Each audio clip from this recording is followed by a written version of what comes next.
day in the life, a day in the life of a thought. Welcome and good evening. Settle in. Close your eyes if they are not already closed. Let your breath find its own slow rhythm. There is nothing to do now, nothing to solve, nothing to remember. The day is finished and the night is yours. Tonight we are going to follow a single thought.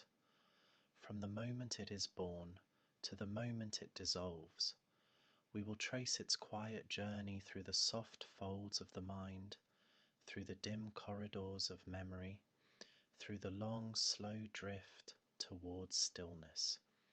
You do not need to follow closely. You do not need to remember anything.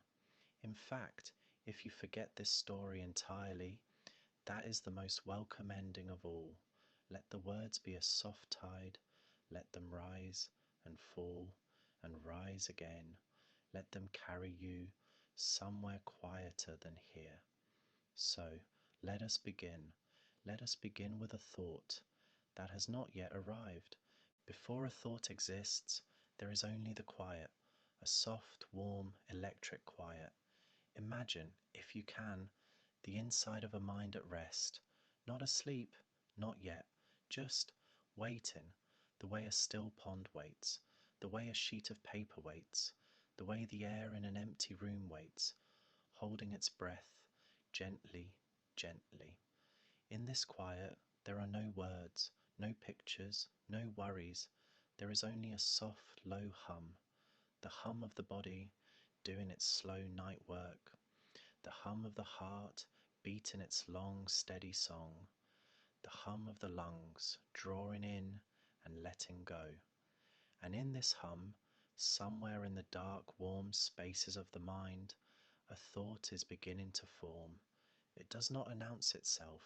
It does not knock.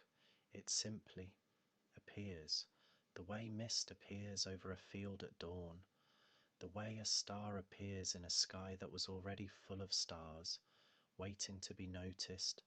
We cannot see the thought yet. It has no shape. It has no name. It is only a soft pressure, a small gathering, a faint, faint glow, somewhere far beneath the surface of awareness. And it is gentle. It is so gentle. It is asking for nothing. The mind for now does not know it is there. The mind is busy with other quiet things, listening to the body breathe, listening to the room, listening to the soft sound of nothing happening, which is a sound, if you listen carefully, a sound made of distant rooms and the hum of unseen pipes and the whisper of fabric against fabric. And the thought waits, patient, soft, almost shy.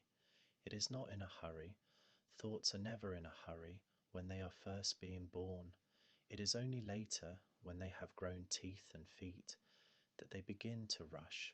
For now, this one is only a seed, a small, warm, sleeping seed, resting in the dark soil of the mind, waiting for the gentlest reason to wake.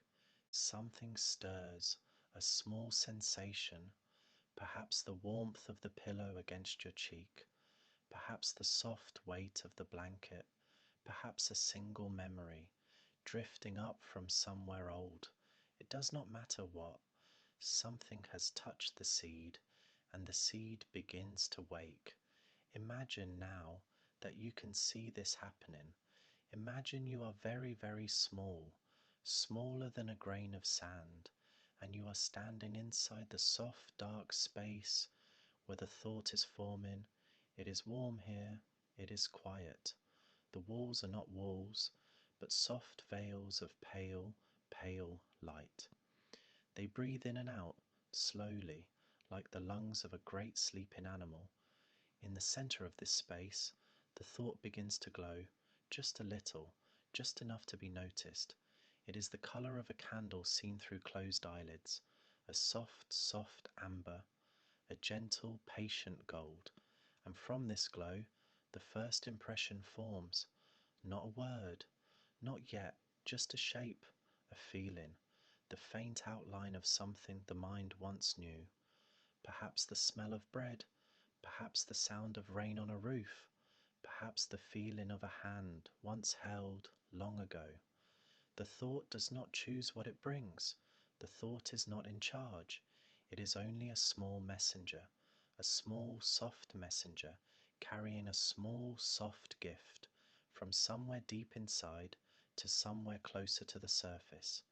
And so the gift begins its slow journey upward through the warm, soft layers of the mind, past memories that have not been visited in years, past old songs, half remembered, past faces, gentle and dim, past the quiet rooms of childhood, where the light always came in sideways through the curtains, and the afternoon stretched on and on and on.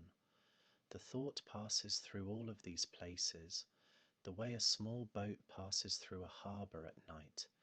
It does not stop, it does not look, it only drifts onward, upward, toward the soft horizon of awareness, and as it drifts, it gathers things to itself. A word here, a picture there, a scrap of feeling, a piece of an old dream. It is becoming. It is slowly, slowly becoming itself. By the time the thought reaches the edge of awareness, it has taken on a shape. Not a body, exactly.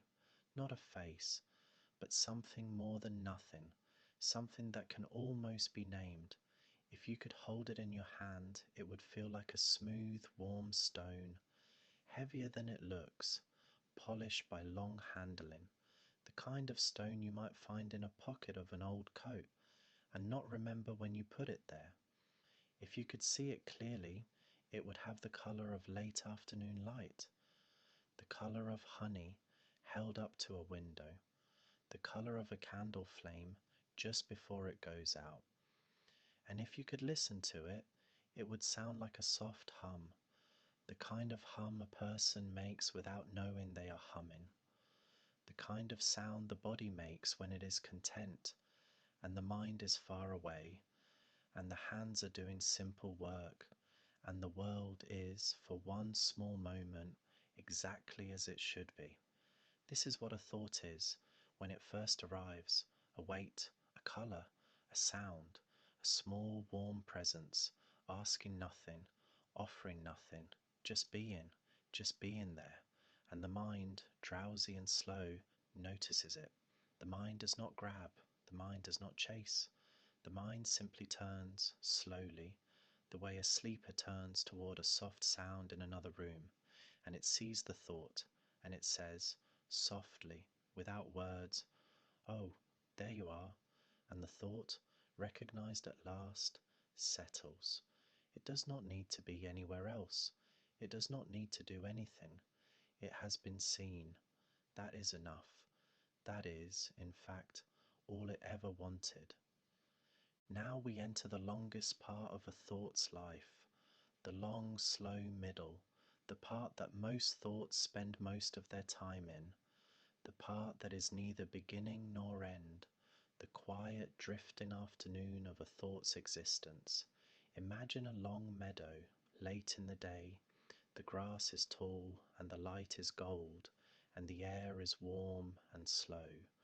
There is no wind, there is no one in the meadow, only the grass and the light and the slow, slow movement of a single small cloud drifting somewhere very high above. This is where the thought lives in its long afternoon. It does not work, it does not strive, it only drifts. It moves, when it moves, the way the cloud moves, slowly, softly, with no particular destination. Sometimes the thought lies down in the grass and rests. Sometimes it stands and looks at the light. Sometimes it does nothing at all for what feels like hours. And the meadow does not mind. The meadow has all the time in the world. Other thoughts come and go in the distance. You can see them, faintly, at the far edges of the meadow. They are too far away to know. They have their own business. They are living their own long afternoons. Sometimes a thought from very far away will walk closer, and the two thoughts will meet in the middle of the meadow, and they will stand quietly together for a while. They do not speak. Thoughts do not really speak, not to each other. They only stand near each other and feel the warmth of the other's presence, and then drift apart again, the way clouds drift apart, slowly, without sadness. This is how thoughts spend most of their lives, in quiet companionship, in slow, gentle drifting, in the warm gold light of a long, endless afternoon. And if you are very quiet and very still, you can almost see this meadow yourself. You can almost feel the grass beneath your feet. You can almost smell the warm, sweet smell of the long day slowly turning toward evening. Almost, almost. The meadow is always there. It is always there, just behind the eyes, just behind the breath, just behind the soft hum of the body. It is waiting for you tonight, the way it waits every night, the way it has waited every night of your life.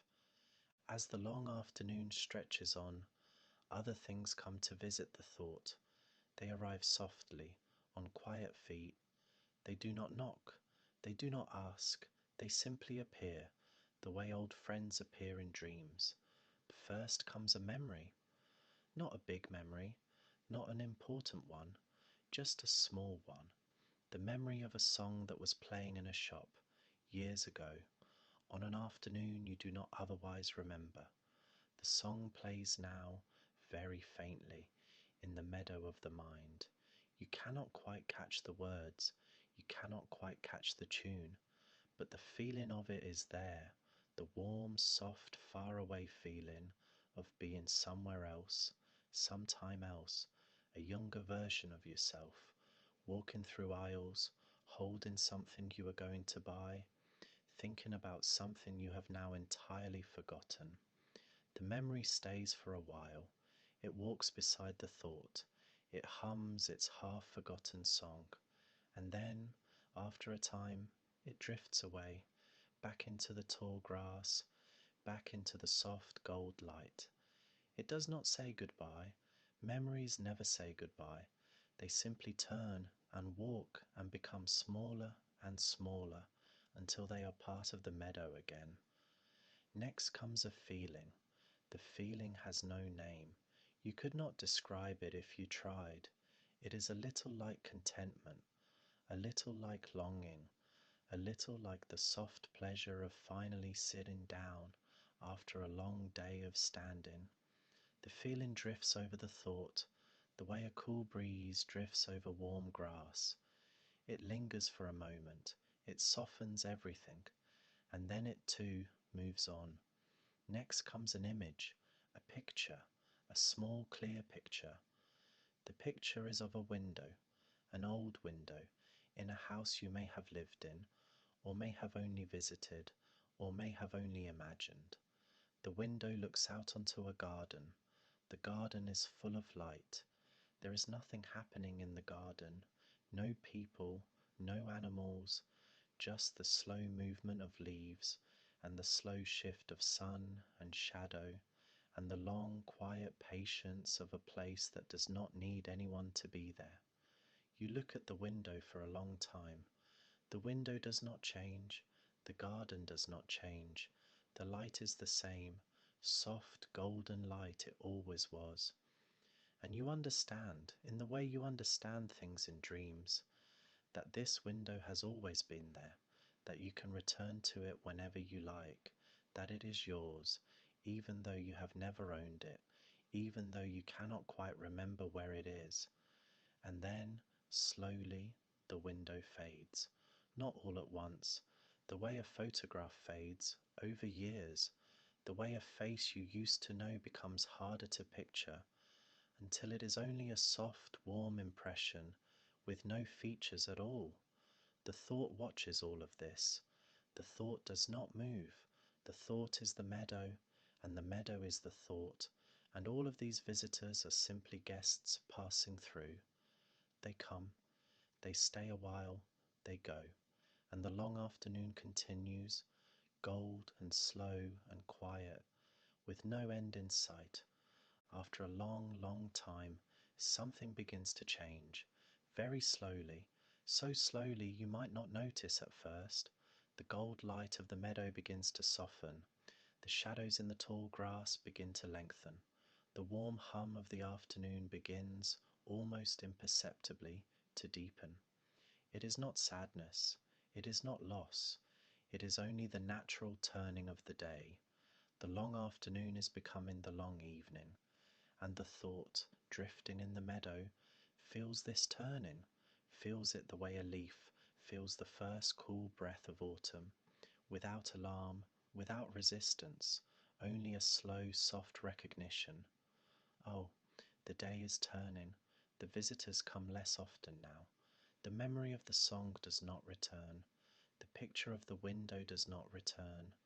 The feeling without a name has moved on to wherever feelings go when they are finished with us for a while.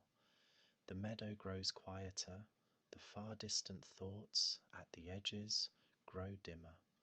The thought we have been following begins to feel a soft, sleepy heaviness, as if the long afternoon has finally caught up with it, the way long afternoons always do. It lies down in the grass. The grass is cool now. The light is the colour of old amber. The sky far above is beginning to turn, pale blue, pale gold, pale rose, pale, pale silver. The thought is not afraid. Thoughts are never afraid, not really. They know what they are. They know how this goes. They have done this before. Every thought has, since the beginning of thinking. It rests its head on the soft grass, it looks up at the changing sky, and it begins, very slowly, to forget itself. Not all at once, just a little, just at the edges, the way a candle, burning down, becomes harder to see in a room as the room itself fills with the soft glow of its own light. This is how it begins. This is how every thought begins to end. Softly, slowly, with no resistance, with no fear, only the long, slow, comfortable surrender to the turning of the day. The thought is forgetting itself. This is the work of evening. This is what all thoughts must do, eventually. They must let go of what they were, so they can become what comes next. What does it mean for a thought to forget itself? It does not mean that the thought disappears. Not yet. It means only that the thought lets go, piece by piece, of the things that made it itself, the small details, the little weights, the particular shape it carried for so long through the long meadow afternoon. First, it forgets its name. Whatever the thought was called, whatever word it had begun to gather to itself, it lets the word slip. The word drifts up into the cooling air and dissolves, the way smoke dissolves, the way breath dissolves on a cold morning. Then it forgets its colour, the soft amber, the patient gold. These fade slowly into the gathering dusk. The thought is now only a shape, a soft pale shape, resting in the grass. Then it forgets its weight. The warm stone in the palm of the hand becomes lighter, and lighter, and lighter, until it is no heavier than a feather, and then no heavier than a breath, and then no heavier than a wish. Then it forgets its sound. The soft hum that the thought made all through the long afternoon grows quieter, quieter, so quiet that even the meadow itself can no longer hear it. The hum becomes a whisper, the whisper becomes a hush, the hush becomes a silence, and in that silence the thought is still there, still present, still being in its quiet way, but it is no longer quite itself. It is becoming something else, something simpler, something that does not need a name, or a colour, or a weight, or a sound. It is becoming slowly just attention, just soft, soft presence, just the act of being here in the meadow, watching the light fade, listening to the silence grow. And this, it turns out, is the truest thing a thought can be. not the words it carried, not the pictures it gathered, not the feelings that visited, only this, only soft presence, only quiet attention, only being. The thought, in forgetting itself, has found itself, the way we sometimes find ourselves late at night when we have stopped trying to be anyone in particular, when we are only breath and warmth and the slow, soft heartbeat of the body and the long, quiet listening of the mind. The meadow is darker now. The sky is the deep, deep blue that comes just before night. There are no stars yet, only the soft glow of the day's last light, low on the horizon like a held breath. The thought is barely a thought anymore. It is more like a place, a soft, dim, warm place in the long grass where something used to be. And here, at the edge of evening, the thought begins to do its last work, the work of letting go, of releasing, of becoming part of the meadow itself. It releases first the memory of being a thought. It does not know anymore that it was ever a thought. It knows only that it is here, that it is part of this place, that the grass is around it, and the cool air is above it, and the dim soft light is everywhere. It releases next the memory of the visitors, the song, the window, the feeling without a name. These are gone, not in any painful way, but in the way a path is gone when the snow has covered it. Still there, underneath, but no longer visible, no longer needed. It releases next the memory of the long afternoon, the gold light, the slow drift, the other thoughts in the distance. All of this fades, all of this softens, all of this becomes part of the larger forgetting, the great gentle forgetting that is the work of sleep. And finally, the thought releases itself, the last small piece of itself, the faint pale shape in the grass. It releases this too. It lets it dissolve. It lets it become grass and air and dim soft light. It lets it become meadow. It lets it become night. And in this releasing, there is no loss. There is no grief. There is only the soft, sweet relief of finally putting down something you had been carrying for so long without remembering that you were carrying it. The body, somewhere far away, takes a deeper breath. The lungs fill slowly, the lungs empty slowly. The heart, doing its long, quiet work, keeps its steady rhythm. The room, wherever the room is quiet. The night, wherever the night is patient. And the thought, which is no longer a thought, which is only meadow now, which is only night now, which is only soft, soft, soft presence, drifts toward the place where everything drifts, eventually, when the day is done. There is a place we go every night that has no name. We have all been there. We will all be there again. It is the quiet country at the edge of sleep, the soft, dim, borderless place where thoughts go to rest. It is not heaven. It is not nothing. It is somewhere in between. It is the warm, dark hush before the dream begins. It is the soft, slow turning of the mind as it lets go of the day and prepares itself for the strange wandering of the night. In this quiet country, there are no walls, there are no rooms, there is only soft, dim space, going on, gentle and patient in every direction. And in this space, there are countless other thoughts also dissolving, also being released, also becoming part of the soft, dim quiet that holds them all. You cannot see them, you cannot hear them, but you can feel them in the way you sometimes feel the presence of others in a dark room. They are here, they are gentle, they are doing the same slow work you are doing, the work of letting go. And this is the great kindness of the quiet country, that we do not do this work alone, that every night in every place, in every mind that is finally letting itself rest, this same soft dissolving is happening, this same slow forgetting, this same gentle release. You are not alone in this. You have never been alone in this. The whole world, every night, becomes this same quiet country. The whole world lets go, together, in its long, slow, sleeping breath. Imagine, for a moment, all of the minds, in all of the rooms, in all of the houses, in all of the towns, in all of the long dim countries of the night. Imagine them all breathing slowly. Imagine them all letting their thoughts release one by one into the soft dim quiet. Imagine the great gentle hush of it, the slow patient turning, the deep peace. You are part of this. You have always been part of this.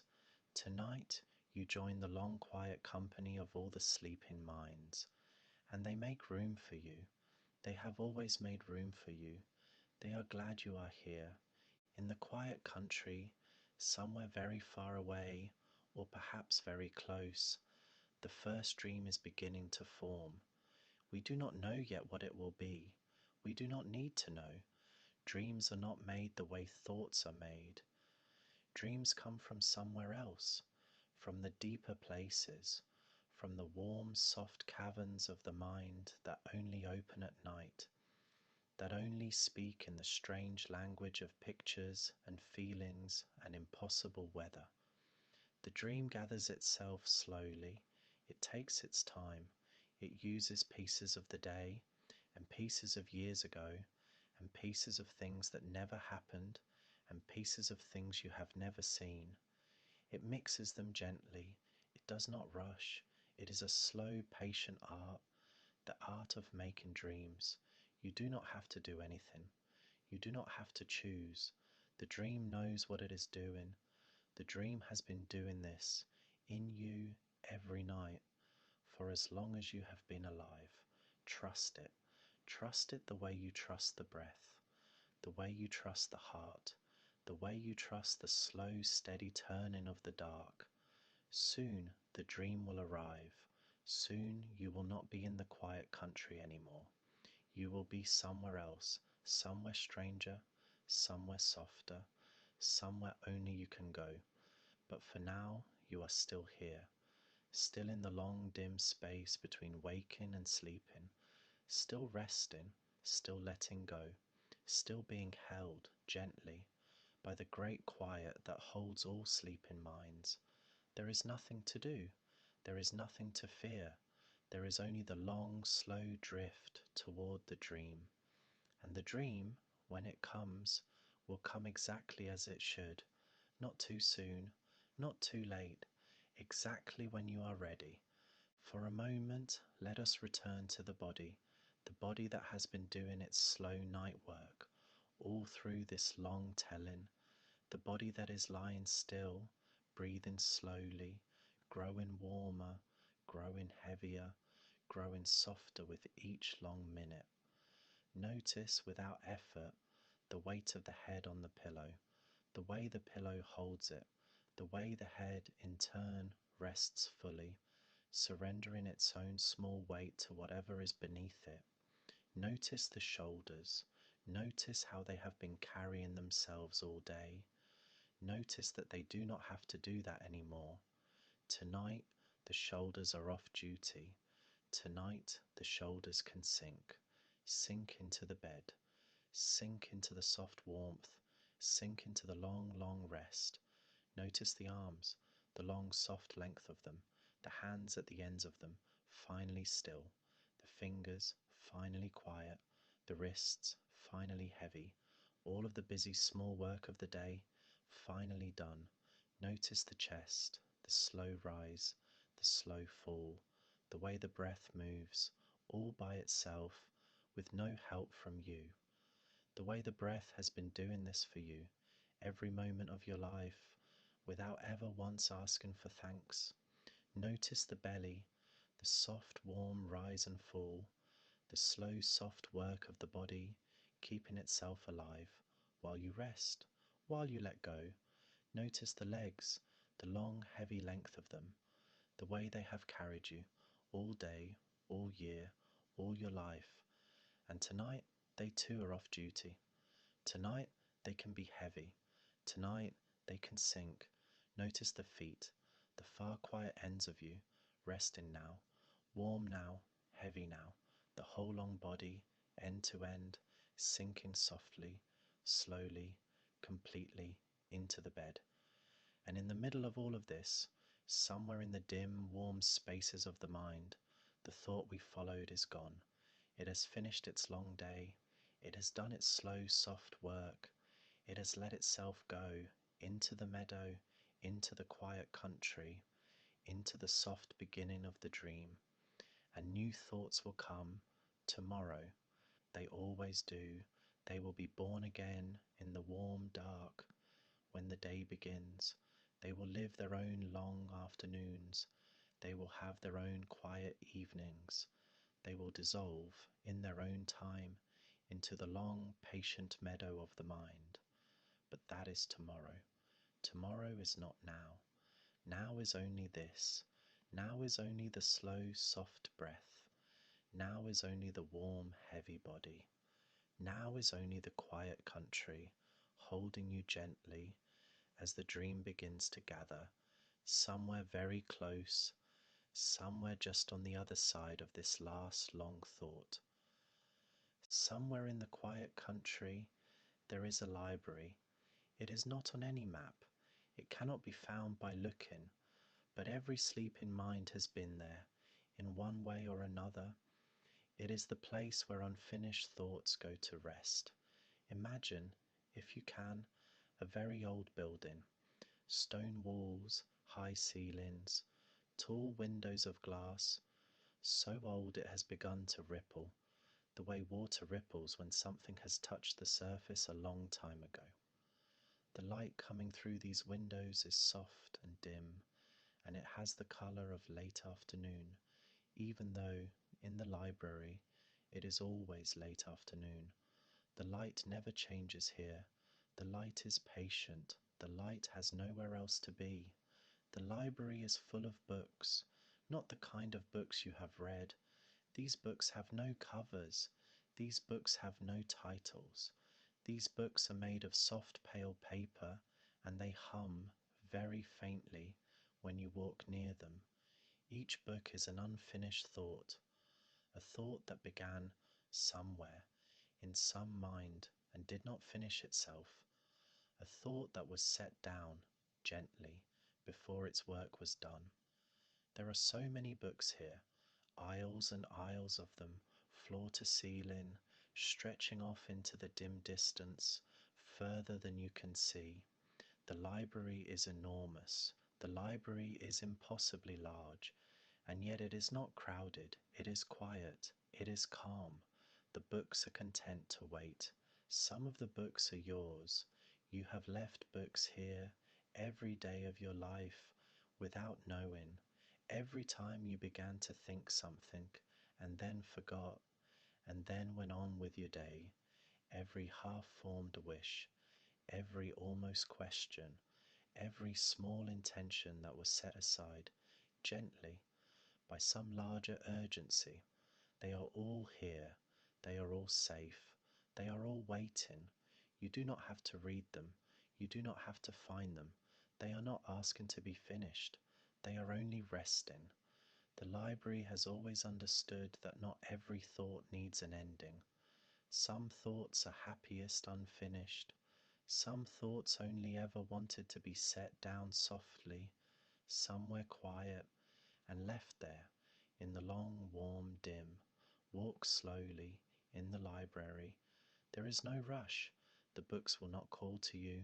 They will only hum faintly as you pass, and the sound of the humming will be familiar, the way the sound of your own breath is familiar, the way the sound of your own heartbeat is familiar, the way the soft sound of your own sleeping mind is familiar.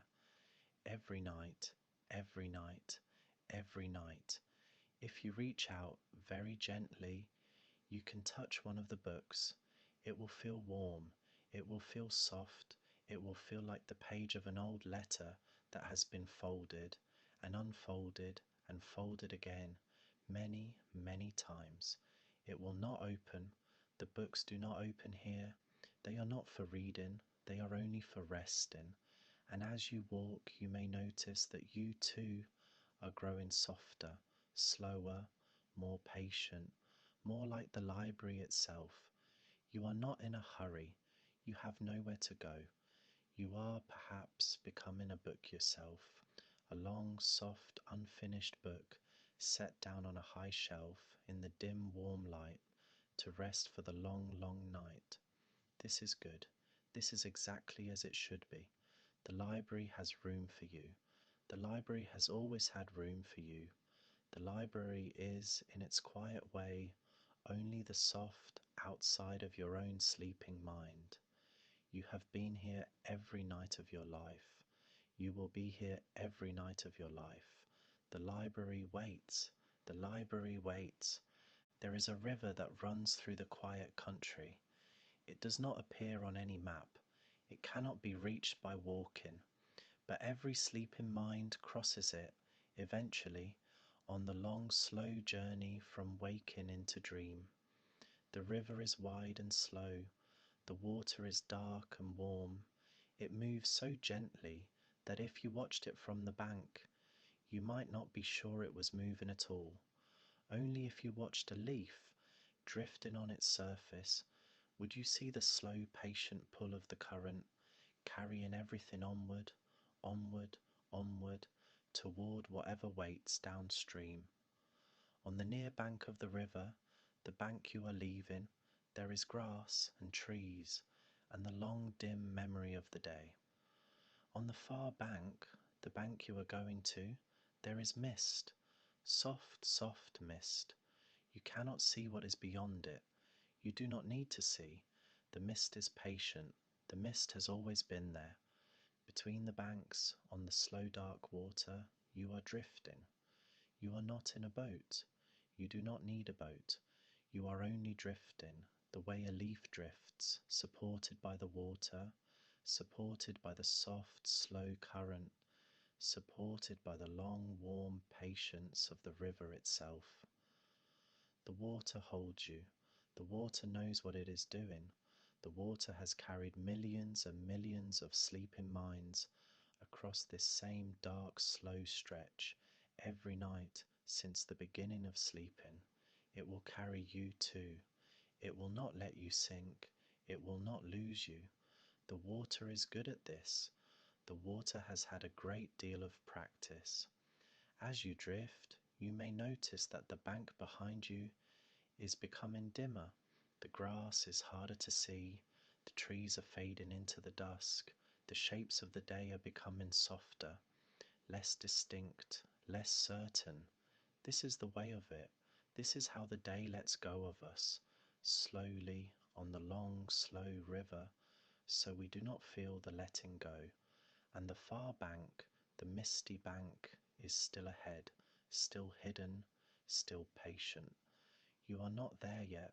You are still somewhere in the middle, still in the long, quiet crossing, still in the half sleep where neither the day nor the dream has full claim on you. This is a good place. This is a kind place. You do not have to do anything here. You do not have to think. You do not have to plan. You do not have to be anyone in particular. You are only a soft, drifting thing on the long, slow river, moving gently toward the mist. The water is so warm. The current is so patient. The mist is so soft. There is nothing here to fear. There has never been anything here to fear. The river has always been kind. The river will always be kind. Drift now. Drift more. Drift further. Let the current take you. The current knows. The current has always known. The current is taking you exactly where you need to go, at exactly the pace you need to go there. There is nothing for you to do. There is nothing for you to manage. There is only the long, long, long, slow drift. Imagine, now, a house, a small house at the end of a long, quiet day, the kind of house that has been lived in for a very long time, the kind of house that has settled into itself, the way a person settles into a familiar chair. The house is warm, the lights inside are low, a single lamp somewhere is on. Its soft yellow light spills onto the floor in a long, slow rectangle. There is no one moving in the house. There is no sound. The house is doing its own slow work of evening. In the kitchen, the dishes from dinner have been washed and put away. The kettle on the stove is cool. The clock on the wall ticks, slowly, patiently, the way old clocks tick when the night has settled in and there is no one in a hurry anymore.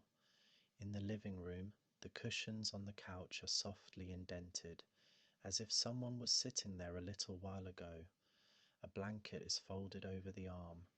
A book is open on the side table, its pages held in place by the soft weight of the day's last light. In the bedroom, the bed is turned down, the pillow is plumped, the blanket is folded back in a soft, welcoming triangle, the way blankets are folded back in good hotels or in the houses of people who love whoever is coming to sleep there. The house is ready. The house has been ready for hours. The house knows the rhythm of the day, the way a body knows the rhythm of its own heart. The house has done this every night, for as long as it has been a house. It is not tired of it. It is, in its quiet way, glad of it. The house exists for this. The house lives for the long, soft turning into night. Imagine that this house is yours, not the house you live in, a different house, a house you have never seen and yet have somehow always known. A house in some warm, dim country of the mind, where the day has been good, and the work is done, and the night is patient, and the bed is waiting. You walk through the rooms of this house, slowly. You do not need to turn on any lights. You know where the furniture is. You know where the floorboards creak. You know which step on the stairs is the soft one, the kind one, the step that has always been your favorite, even though you have never quite known why. You climb the stairs, you take your time. There is no hurry. The house is in no hurry. The night is in no hurry. At the top of the stairs, the bedroom waits. The lamp by the bed is on, very low. The blanket is folded back. The pillow is soft. The room smells faintly of clean linen and of the long, warm day that has just ended. You lie down in the bed. The mattress receives you softly. The pillow holds your head softly. The blanket comes up over you softly. The lamp somewhere goes out. The room becomes dim, then dark, then beautifully, beautifully dark. And the house around you settles into its long, quiet keeping of you. It has done this for so many nights, it will do this for so many more. It is good at this. It is the best thing the house knows how to do, to hold you gently through the long, warm dark until the morning, until the next slow turning, until the dream is over, and the day, somewhere very far away, begins to begin again. Let us think for a while of small, soft things. There is no rush to think of anything else. The small, soft things are good company on the long, slow drift towards sleep. Think of a single feather, the kind a bird drops in a garden on a still summer afternoon. The feather lies on the grass holds it gently. The feather is so light that even the slowest breath of wind can lift it, just a little, just enough to remind you that it is there. Think of a small, smooth stone, the kind you might pick up on a beach without meaning to, and put in your pocket without thinking. The stone is warm. The stone has been warmed by the sun for hours. The stone fits exactly in the curve of your palm as if it were made for you, as if the sea spent years smoothing it, just for you, just for this small, quiet moment of holding. Think of a candle in a quiet room. The flame is small and steady. The wax is soft and warm. The light around the flame is gentle and patient. The candle is doing only one thing. The candle is being itself. The candle does not need to be anything else. The candle is enough. Think of a cat asleep in a patch of sun. The cat is curled into a small, soft round. The cat's breath is slow. The cat's eyes are closed. The cat does not know that you are watching. The cat does not need to know. The cat is doing the cat's only work, which is to be warm and soft and asleep in the long, slow afternoon. Think of a piece of bread, fresh from the oven. The crust is golden. The inside is warm and soft. The smell of it fills the kitchen. The bread does not know it is bread. The bread is only being itself, only doing the slow, soft work of being warm and good and finished. Think of a small bird in a tree. The bird is quiet. The bird is still. The bird is doing nothing at all except being a bird in a tree in the long, slow afternoon. The bird's small chest rises and falls. The bird's small eyes are alert and calm.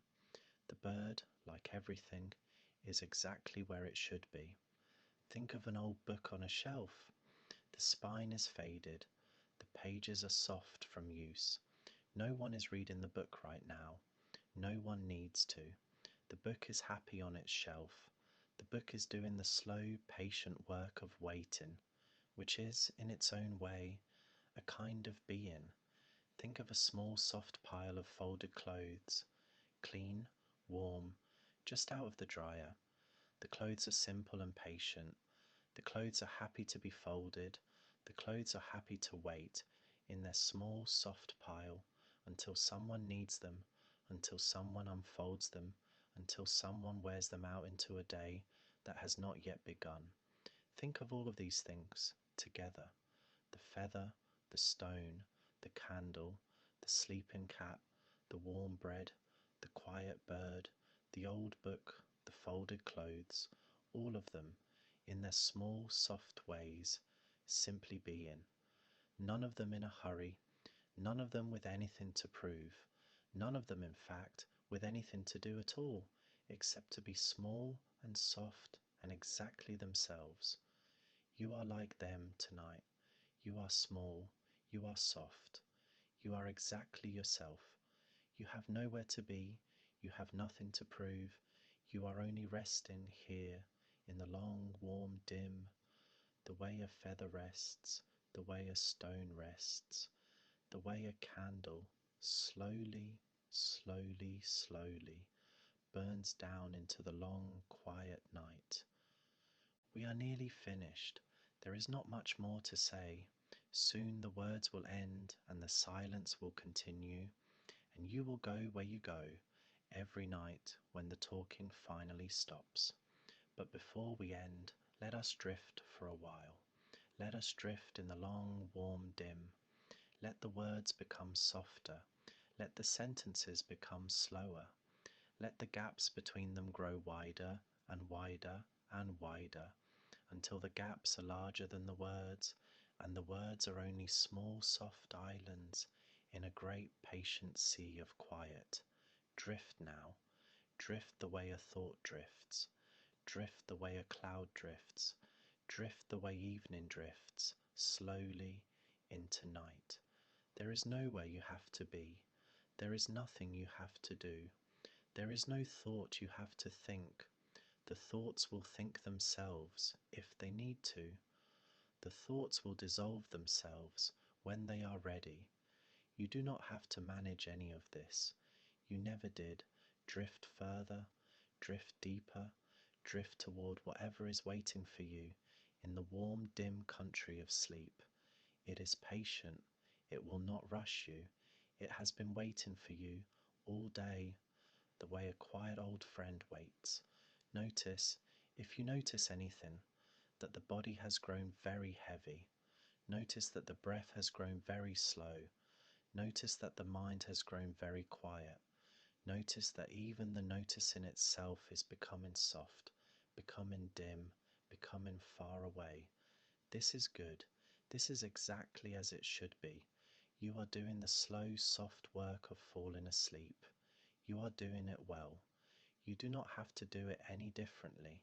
You only have to keep drifting. Keep drifting. Keep drifting. The meadow is dark now. The quiet country is wide and warm.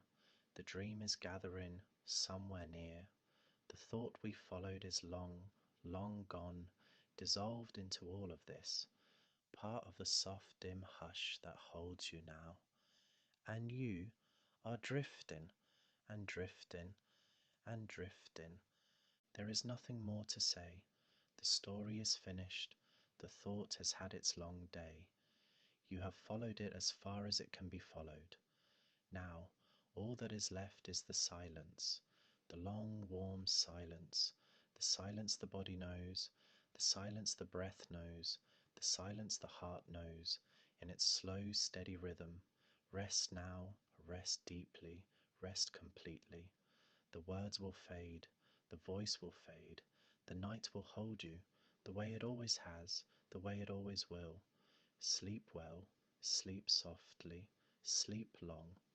And tomorrow, when the new thoughts begin, somewhere in the warm dark of the morning, let them come gently. They will, they always do. Good night, good night, good night.